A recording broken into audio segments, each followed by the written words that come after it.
Düz 2 il itirdim və adını gözləmək qoydum. Bir şey deyəcəm. Mən bu səhifəni 2 il öncə açmışdım, amma paylaşım eləməyə hələ təzə başlamışam.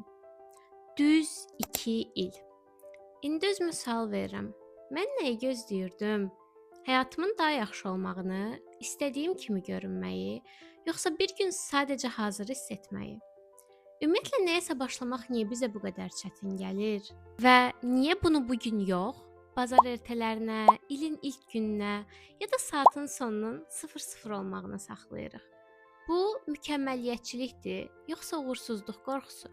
Əgər elədirsə sizə bir sualım var. Günün sonunda etdiyimiz hər şeyi sadəcə bir səbəb üçün eləyirik. Xoşbəxt hiss etmək üçün. Dərinə ensək, etdiyimiz hər şeyin sadəcə bir səbəbi var. O da xoşbəxt hiss etmək. Əgər yaratdığımız bu mükəmməllik oyunu bizi xoşbəxt etmirsə, bu oyunu oynamaq kimə nə qazandırır? Başlamaq üçün yolun gözəl olmağını gözləmək yerinə başlayıb o yolu sənin gözəlləşdirməyin daha məntiqli deyil. Biz həyatımıza yeni günlər əlavə eləyə bilmərik. Nə qədər ki buna şansımız var, nə qədər ki 20'li yaşlarındayıq, biz hər günümüzə həyat qatmalıyıq.